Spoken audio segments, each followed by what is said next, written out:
Next, here in the UK, the government will announce plans to fast-track the deportation of illegal migrants as part of a sweeping reforms of the UK's asylum policy. It comes after the Home Secretary, Shabana Mahmood, told the BBC that illegal immigration was tearing the country apart. Well, she made the comments as she shared further details of changes to the system. So, under the new proposal, asylum seekers will only be able to stay for 2.5 years before being reassessed, instead of the current 5. At the moment, after 5 years, people can apply for permanent residence, but the new plans will require them to wait 20 years before being allowed to do that. However, the government says there will be ways to apply to live here permanently earlier if people use safe and legal routes to arrive and if they're working and contributing to society. Also plans to overhaul how human rights legislation is applied in migration cases. Well, this comes as the latest figures on migrant crossings in small boats found that the nearly 600 people who arrived over the week to Saturday brought the total for the year to nearly 39,300. That's up by nearly a fifth on this time last year, but just behind the level we saw at this stage in 2022, which was the peak year so far. Now, Joe Pike has more. The sound of protests on the issue of immigration have been heard for months.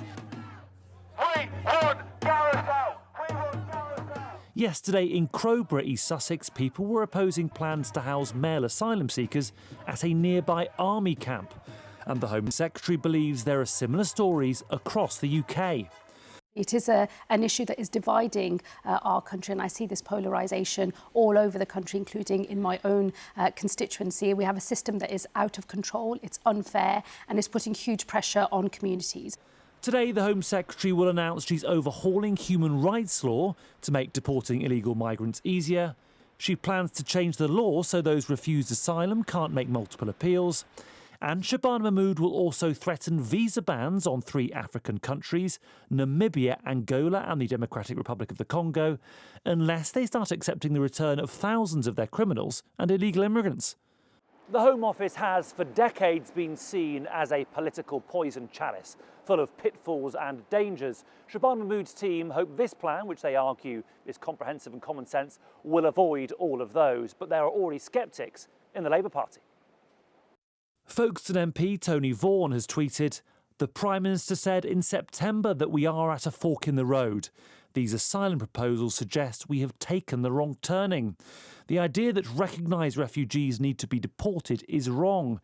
We absolutely need immigration controls, and where those controls decide to grant asylum, we should welcome and integrate, not create perpetual limbo and alienation." This won't necessarily be the silver bullet, and I think the government recognises that. It's taking a quite broad approach. It's also focusing on enforcement, focusing on return deals. This is unlikely to be on its own a silver bullet that reduces small boat arrivals substantially. But is it a part of a broader strategy? Yes. Will people know about these kinds of restrictions such that it will deter them in large numbers? We'll just have to wait and see. As the Home Secretary prepares to sell her plans to Parliament, both the Conservatives and Reform UK have expressed doubts as to whether these proposals will ever get through the Commons. Joe Pike, BBC News, Westminster. And we go live to Westminster now. Our chief political correspondent, Henry Zeffman, is standing by. Hi, Henry. We're going to hear more details in Parliament later. What do you make of what we've heard so far? Well, it is undeniably a very extensive package. In the government's eyes, the most extensive reforms to the asylum system in the UK for decades. And I think the fact that there's such an extensive package with so many different measures in it means there's going to be a lot for MPs to digest, and critically, a lot that Labour MPs from Shabana Mahmood's own side could potentially object to, as you were hearing from Joe there. I think important to stress that the unease, and I don't put it more strongly than that, but the unease with these plans within the Labour Party is not confined to the left of the Labour Party, not confined to the wing of the Labour Party which pretty much objects to the direction of travel on every policy area from this government. There are people who might more typically ally themselves with Keir Starmer or with Shabana Mahmood, the Home Secretary, who are a bit unsure about these plans, do wonder whether they go too far. So I think Shabana Mahmood's task in the House of Commons later today isn't just to put a parliamentary flavour on what we've seen her announce over the last few days. It is also to win over some wavering Labour MPs. And what about any assessments about how effective these measures will or won't be? Well, it's important to say that the measures are not going to be retrospective, so they won't affect the people who are already here under the existing system. And obviously, much of the frustration that we've seen on the streets as well as in our politics over the past year or two at illegal immigration as it stands is by definition about the situation as it stands. So I think, Shabana Mahmood is going to have to find a way to make an argument about why that is the case for those to her right. For those to her left, the argument that she will make, I think, is that the effectiveness that she hopes these measures will have is not just an end in and of itself, but is also in order to rebuild public confidence in the asylum system. I'm told the argument that she's been making privately to Labour MPs, and we may well hear her make in public in the House of Commons later today, is that in order to have the safe and legal routes for asylum seekers, which so many in the Labour Party and other political parties generally on the left of politics prize, you have to have public confidence in the asylum system, and she believes these measures are necessary to attain that. OK, Henry, thank you very much for that.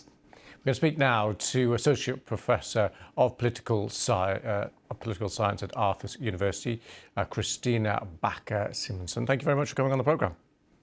Yeah, of course.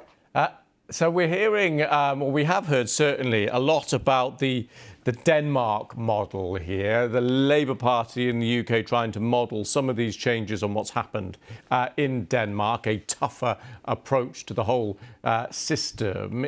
Is the Denmark model a good model for the UK to try and copy? Well, of course, that depends on the policy goals that one wants to achieve.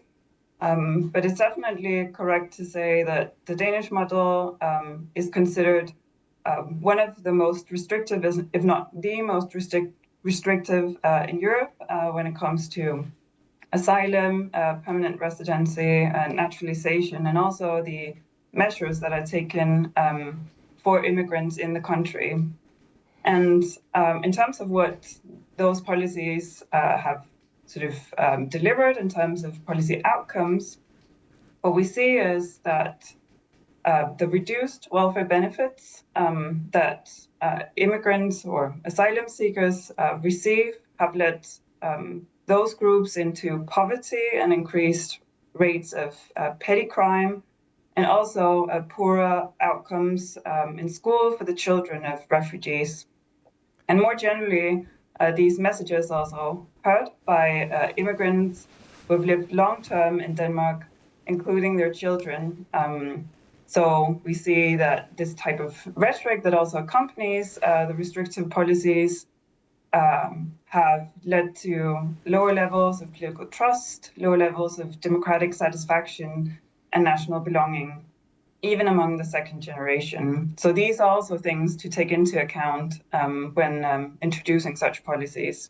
OK, Christina Bakker-Simonsen, we'll leave it there. We've lost a bit of the lighting on you there, but thank you so much for coming on the programme. We could hear you loud and clear. Thank you.